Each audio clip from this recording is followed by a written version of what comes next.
Clear है साक्ष्य का, है ना। चलो साक्ष्य का खोल लो। तो एविडेंस हम पढ़ाएंगे, ठीक है, और बाकी सर्विस से दूसरे वो टीचर पढ़ाएंगे, है ना। तो देखो, खोलो डायरेक्ट खोलो। तो सबसे पहले प्रारंभिक चीज़ें देख लो। भारतीय साक्ष्य अधिनियम कब से लागू हुआ, इसमें कितने धाराएं हैं, कितने अध्याय हैं, ठीक है। ये जो थर्ड सेमेस्टर में आपका एविडेंस है पूरा का पूरा पढ़ना है। पहले सुनो तो, ठीक है। जो एविडेंस पढ़ना है पूरा पढ़ना है, ठीक है। इसमें जो जो बताएंगे, जहाँ जहाँ बताएंगे सब टिक लगाते चलना। डायरेक्ट लेकर रोज आ रही हो तो रोज लेकर आना, ठीक है। सब जो जो सेक्शन बताएंगे, जो जो उदाहरण बताएंगे, जो तुम्हें जहाँ इम्पोर्टेंट बता दिया सब लोग आना ही आना है। अब जैसे तुम्हें एपीओ पढ़ना है, ठीक है, या जे का पढ़ना है, उसके एलएलबी में तो काम आएगा ही, उसमें भी काम आएगा डायरेक्ट में। और एविडेंस पढ़ने का मतलब कि इसमें एविडेंस के साथ जो धाराओं के साथ उदाहरण दिए हुए, वो सारे उदाहरण तुम्हें याद होने चाहिए कौन से सेक्शन का कौन सा उदाहरण है। क्योंकि जब एपीओ का दोगी, जुडिशरी का दोगी, उसमें सबसे ज़्यादा सब उदाहरण इलस्ट्रेशन समस्या वाले प्रश्न आते हैं, है ना। तो वो किस धारा पर बेस्ड है, किस पर है, वो जो जो बताएंगे वो सब टिक लगाते चलना, सब इम्पोर्टेंट सब लगाते चलना, लिखते चलना, ठीक है। तो जैसे अब साक्ष्य अधिनियम पढ़ना है, ये जो साक्ष्य अधिनियम कब का बना है, देखो 1872 का, ठीक है। इसकी साक्ष्य अधिनियम बनाने का उद्देश्य क्या है, तो सबसे पहले बेयर एक्ट में जो सबसे साक्ष्य अधिनियम 1872 लिखा है, उसके नीचे देखो लिखा हुआ है, क्या लिखा है, साक्ष्य अधिनियम का उद्देश्य वो लिखा है कि साक्ष्य अधिनियम किस उद्देश्य से बना है। अरे सबसे ऊपर वहाँ वहीं पढ़ो, साक्ष्य अधिनियम जहाँ शुरू हुआ है,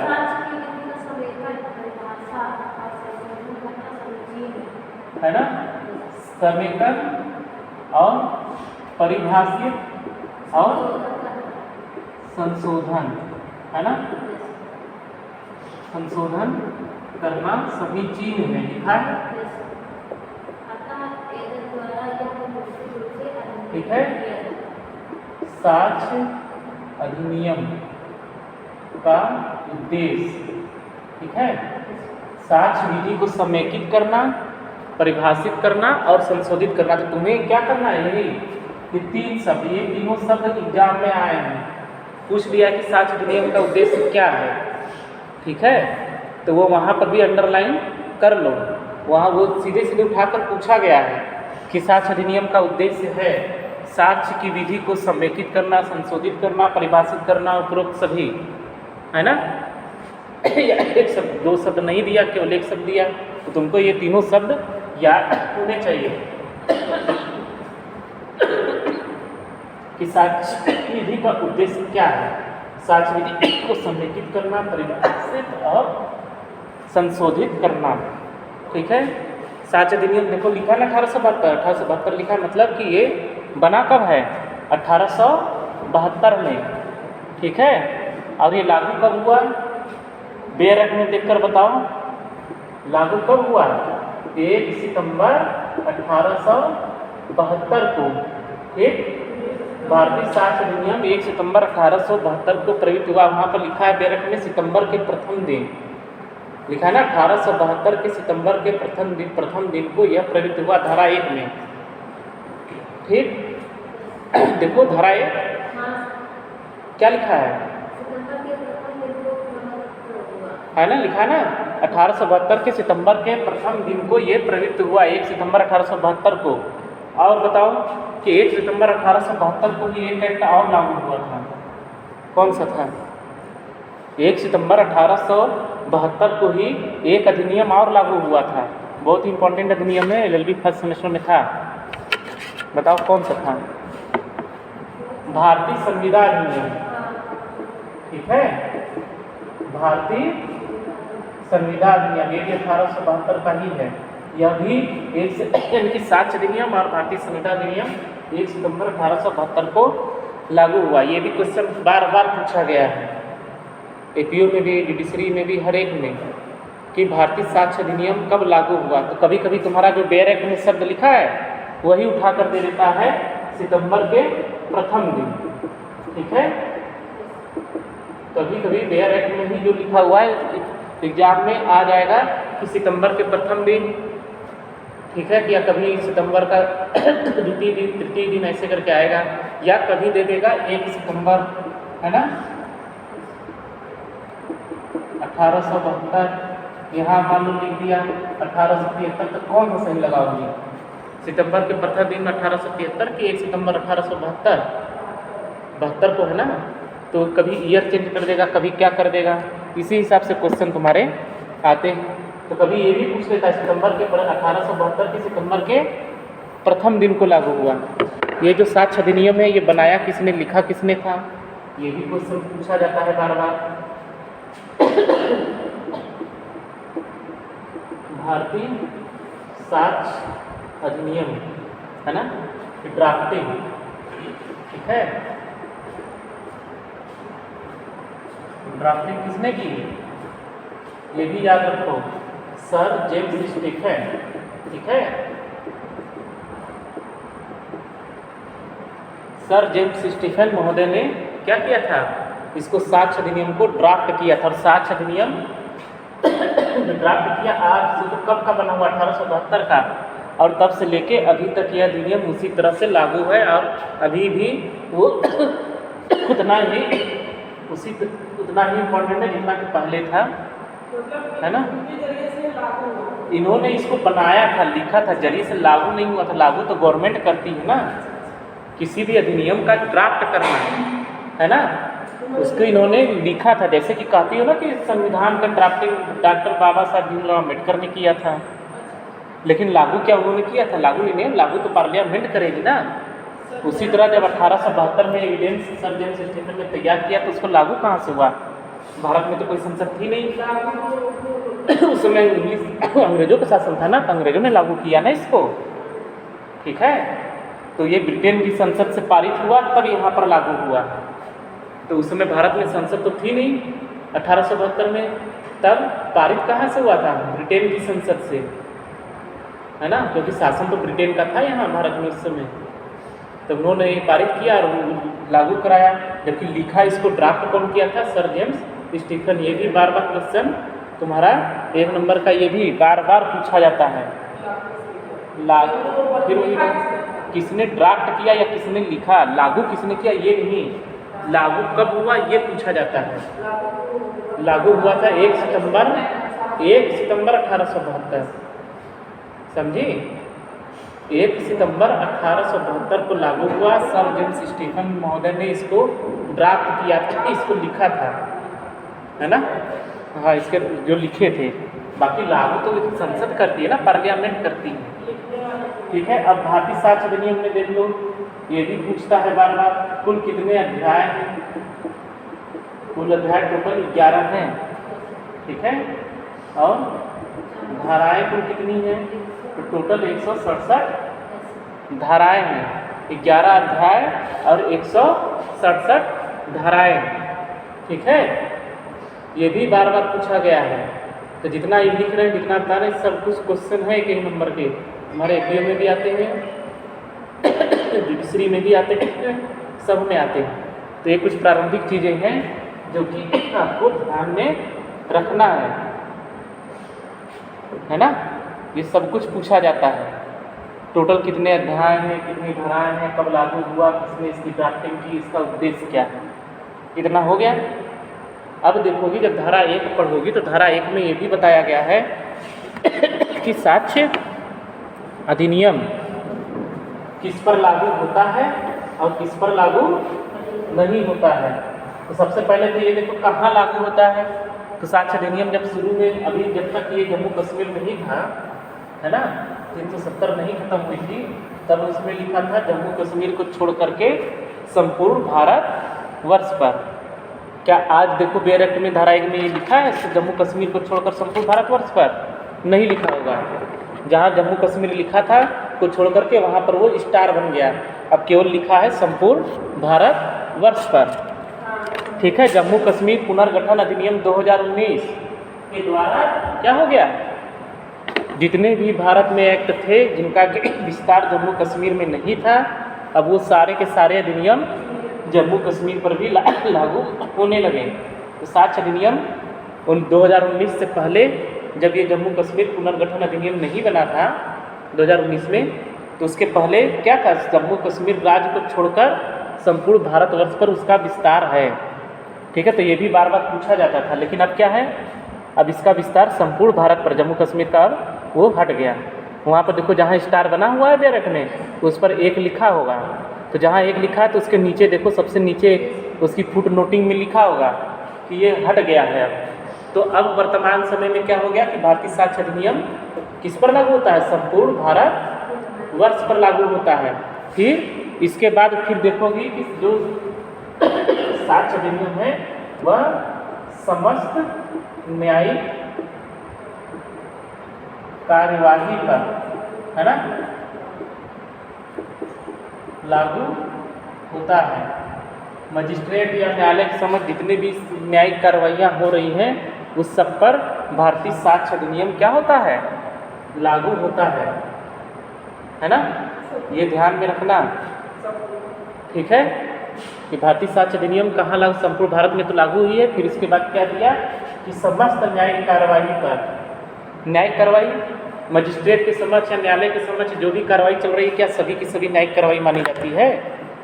सबका सब न्यायिक कार्रवाई नहीं माना जाता। न्यायिक कार्रवाई कब से माना जाएगा, जबकि जिस मुकदमे में मजिस्ट्रेट के द्वारा उस पर न्यायिक मस्तिष्क का प्रयोग किया गया है, जुडिशियल माइंड का जब प्रयोग किया जाता है ना, तब उसके बाद जितनी कार्रवाइयाँ शुरू हुई वो सब न्यायिक कार्रवाइयाँ मानी जाती हैं।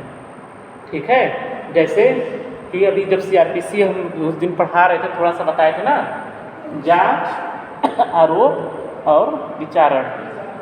ठीक है, तो क्या न्यायालय के द्वारा जो जांच किया जाता है वो न्यायिक कार्रवाई है? नहीं। ठीक है, वो तो मामले की सत्यता के बारे में, जब जांच करने के बाद मजिस्ट्रेट आरोप लगा दिया, अब वो क्या है, न्यायिक कार्रवाई है। और उसके बाद की जितनी भी कार्रवाइयाँ हैं सब की सब न्यायिक कार्रवाई हैं। ठीक है, मजिस्ट्रेट के समक्ष आपने वाद पत्र प्रस्तुत कर दिया, फिर उसने सम्मन जारी करके प्रतिवादी को बुलाया, तो क्या वो न्यायिक कार्रवाई है? अभी नहीं। न्यायिक कार्रवाई कब से शुरू हुई, जब प्रतिवादी दोनों आ गए, जब उसने वो किया, विवादक बिंदु तय कर दिया, है ना, फ्रेमिंग ऑफ इशू, जैसे उसने फ्रेमिंग ऑफ इशू तय किया, बस अब वो तय करना वो भी क्या होता है, वो न्यायिक कार्रवाई है ना। और उसके बाद की सारी कार्रवाइयाँ क्या है, सब न्यायिक कार्रवाई। ठीक है, तो ऐसे समस्त कार्रवाइयों पर भारतीय साक्ष्य अधिनियम क्या होता है, लागू होता है। ठीक, अब धारा 1 में ही ये भी दिया हुआ है कि भारतीय साक्ष्य अधिनियम किस पर लागू नहीं होगा। जैसे उसमें देखोगी, उसमें लिखा है सेना अधिनियम, है ना, आर्म फोर्स एक्ट, ठीक है, नेवल डिसिप्लिन एक्ट, है कि नहीं,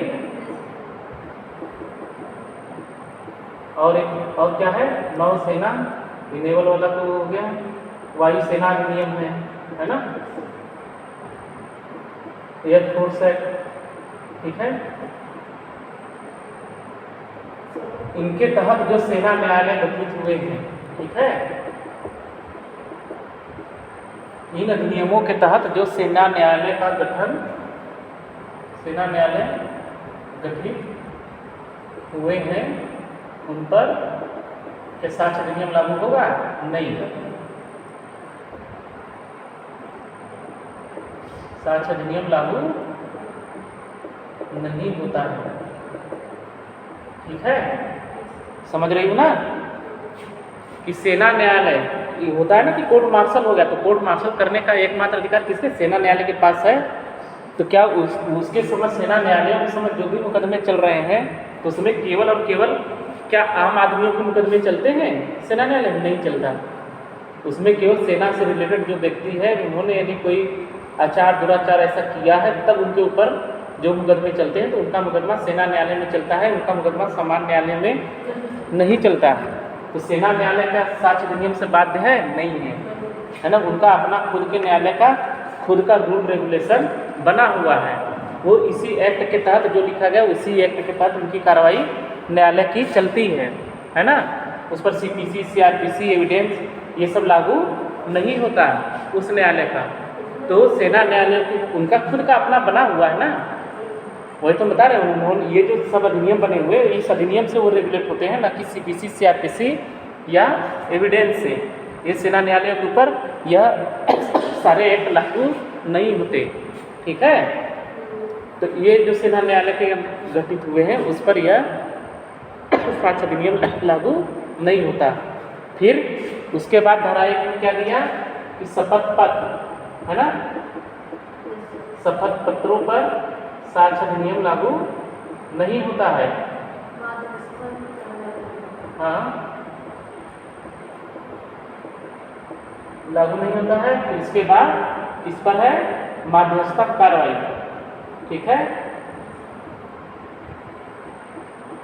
मध्यस्थता कार्रवाइयों पर क्या है, साक्ष्य अधिनियम लागू नहीं होता।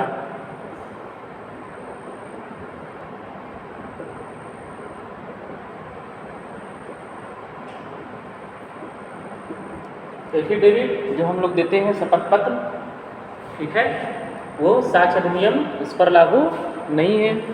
साथ ही साथ जो मध्यस्थम के समक्ष कार्रवाइयाँ चलती हैं, मध्यस्थम मतलब क्या है कि मान लो दो व्यक्तियों के बीच में विवाद है, वो कोर्ट में ना जा करके एक तीसरे व्यक्ति को क्या करते हैं, मध्यस्थ नियुक्त कर लेते हैं। कहते हैं कि हम अपना विवाद इस मध्यस्थ के माध्यम से करेंगे, सुलह समझौते के द्वारा, है ना।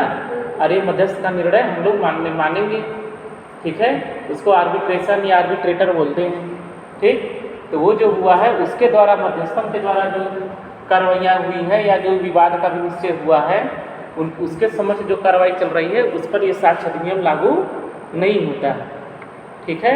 और इसकी पुष्टि तुम अभी आगे पढ़ोगी जब न्यायालय की परिभाषा उसमें दिया गया है, ठीक है, धारा 2 में ही, ठीक। न्यायालय की जो परिभाषा दी गई है उसमें जब पढ़ोगी तो उसमें लिखा गया है कि न्यायालय शब्द के अंतर्गत कौन शामिल है कौन शामिल नहीं है। तो उसमें भी बता दिया गया कि मध्यस्थ न्यायालय में शामिल नहीं है। जब मध्यस्थ कोर्ट है ही नहीं तो उसके समझ की कार्रवाई क्या न्यायिक कार्रवाई मानी जाएगी? नहीं मानी जाएगी ना। अभी ऊपर लिखा कि समस्त न्यायिक कार्रवाइयों पर साक्ष्य अधिनियम लागू होता है, तो क्या मध्यस्थ के समझ की कार्रवाई या मध्यस्थम के समझ जो कार्रवाई हो रही है वो न्यायिक कार्रवाई होती है? नहीं होती। क्यों नहीं होती? क्योंकि साक्ष्य अधिनियम के प्रयोजनों के लिए जो मध्यस्थम कार्रवाई है या जो मध्यस्थम बैठता है वो कोर्ट नहीं माना जाता, ठीक है। जब वो कोर्ट है ही नहीं तब उसकी कार्रवाई क्या न्यायिक कार्रवाई होगी? नहीं होगी। जब वो न्यायिक कार्रवाई है ही नहीं तब तो न्यायिक कार्रवाई पर तो साक्ष्य अधिनियम लागू होता है, है ना। गैर न्यायिक कार्रवाई पर लागू होगा? नहीं लागू होगा। तो इसीलिए दिया ना कि मध्यस्थम कार्रवाइयों पर साक्ष्य अधिनियम लागू नहीं होता है।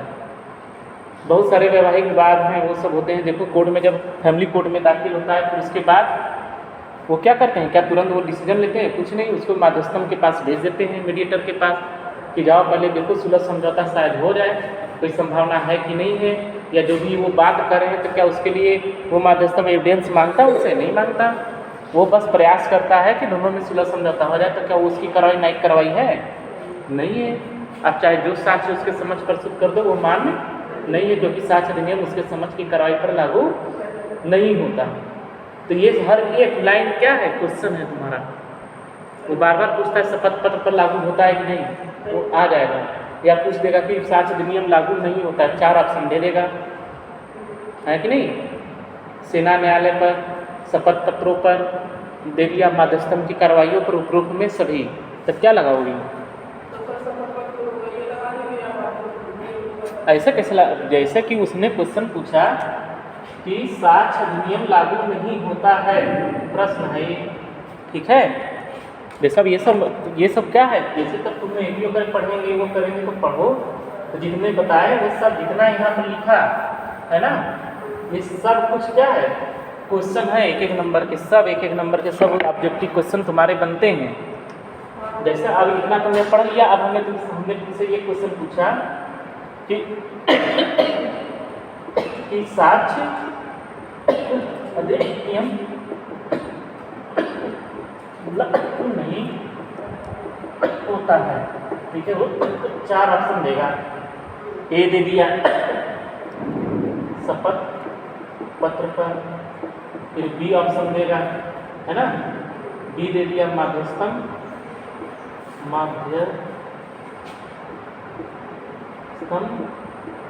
कार्यवाही पर, फिर सी ऑप्शन देगा सेना न्यायालय पर, फिर डी ऑप्शन देगा उपरोक्त सभी। बताओ क्या सही होगा? ऐसे ही आएगा क्वेश्चन, उपरोक्त सभी। ये सही है क्योंकि सेना न्यायालय जिसने क्वेश्चन पूछा किस पर लागू नहीं होता, इन तीनों पर तो नहीं लागू होता, मतलब कि इसका सही ऑप्शन क्या होगा? उपरोक्त सभी, है कि नहीं? कभी ये तीनों पर लागू नहीं तो उपरोक्त सभी तो लगाओगे। तब कभी कभी ये भी क्वेश्चन पूछ लेता है कि साक्ष्य अधिनियम लागू होता है, अब ये उपरोक्त सभी हटा दिया और यहाँ पर लिख देगा न्यायिक कार्रवाई। अब कौन सा ऑप्शन सही होगा? क्वेश्चन पढ़ लो कि साक्ष्य अधिनियम लागू होता है शपथ पत्रों पर, मध्यस्थन कार्रवाई पर, सेना न्यायालय पर, न्यायिक कार्रवाई पर। अब बताओ कौन सा ऑप्शन सही हुआ? बोलो। क्यों सिल्वी, कौन सा ऑप्शन सही हुआ? उसने बताया डी।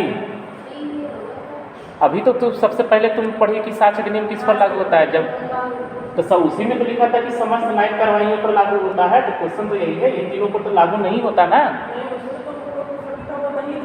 हाँ तो हमने क्वेश्चन तभी तो बदल दिया कि भारतीय साक्ष्य अधिनियम लागू होता है, अब लिखा ना।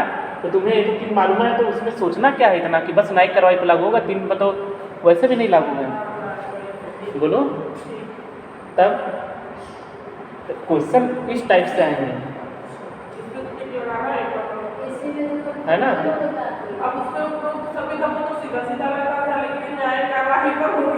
तो कंफ्यूजन हुआ कि नहीं? तब तो तुम्हें क्या करना है, यही सब याद रखना है ना। जब तुम्हें ये मालूम है कि तीन पर नहीं लागू तो चौथा ही ऑप्शन तो सही है। अभी ऊपर हमने बताया कि समस्त न्यायिक कार्रवाई पर लागू होता है, इतना सोच क्या रही थी? तुरंत एक झटके भी तुरंत कि हाँ न्यायिक कार्रवाई पर लागू होता है। क्वेश्चन तो हमने ये पूछा और क्वेश्चन इसी टाइप से आते हैं, ठीक है? ये तो अभी शुरुआत है, जैसे जैसे आगे बढ़ती जाओगी वैसे वैसे क्वेश्चन का स्तर भी क्या होगा, बढ़ता जाएगा। तो इतना ध्यान से पढ़ना है, सबको तैयार करना है, ठीक है? तो जो जो बताएंगे जैसे जैसे है इसी टाइप से क्वेश्चन आएंगे। तुम एपीओ का, जुडिशरी का जो भी अनसॉल्व पेपर आते हैं लेकर देखो, देखो ये सब पूछा नहीं, बार बार ये सब क्वेश्चन आए हैं, ये सब रिपीटेड क्वेश्चन है, यही सब है। तो यही से तो क्वेश्चन पूछेगा जो बेयर एक्ट में तुम्हारे दिया है। बेयर देखो प्री एग्जाम, जैसे जो जुडिशरी का है, एपीओ का जो प्री एग्जाम होते हैं उसमें 3 स्टेज है। प्री ऑब्जेक्टिव टाइप का होगा, है ना? जो मेंस है वो तुम्हारा सब्जेक्टिव टाइप का लिखने वाला होगा, फिर इंटरव्यू होगा। तो सब्जेक्टिव टाइप का जो नोट्स है तुम अपना पढ़कर किताबों से पढ़ी, क्लास से पढ़ी, जो हमने लिखाया पढ़ाया वो। ऑब्जेक्टिव टाइप का मेन फोकस तुम्हें बेयर एक्ट पे करना है। ऑब्जेक्टिव प्री एग्जाम यदि निकालना है तो आपकी कमांड बेयर एक्ट पर धाराओं पर होनी चाहिए, और जो भी धाराएं हम बताएंगे वो धारा तुम्हें याद होनी चाहिए, कौन सी धारा में क्या दिया है। कभी कभी वो मिलाने के लिए दे देता है ना? मान लो कि तुम्हारा लिख दिया धारा 6 लिख दिया, धारा 7 लिख दिया, धारा 8 लिखा और धारा 9 लिख दिया। अब इधर वो चीज़ नहीं लिखेगा जो इसमें दिया है, इसमें क्या करेगा, ऊपर नीचे कर देगा और कहेगा कि मिलाओ, है ना? सही सही कौन कौन सा है, तब उसके बाद 4 ऑप्शन देगा। उस हिसाब से तुम्हें धारा, उसकी हेडिंग सब कुछ याद होनी चाहिए। और इसमें जब ये पढ़ रही हो एविडेंस, एविडेंस में उदाहरण हर एक धाराओं के साथ है, और उदाहरणों में बहुत ज़्यादा कन्फ्यूजन है। तुम्हें अभी ऐसे पढ़ोगी तो आसान लगेगा, जहाँ तुम्हारे सामने क्वेश्चन आए तुम लोग भी सोचने 6 में जाएगा कि 7 में होगा कि 8 में होगा, क्योंकि एकदम सेम उदाहरण दिए गए हैं, बस केवल एक एक शब्दों का अंतर है ना? तो वो सब तुम्हें इतने अच्छे से ध्यान से पढ़ना है, तब जाके होगा। अब एक दिन आओ फिर 4 दिन ना आओ, उसमें डिस्टर्बेंस होता है ना। मान लो हमें जैसे पढ़ाना है तो हम तो पढ़ाएंगे ही, लेकिन जब रेगुलर होगी तो उसी हिसाब से हम भी प्रिपेयर करके आएंगे ना कि हमें ये पढ़ाना है, आज यहाँ तक तो हो गया। वैसे हम क्या करते हैं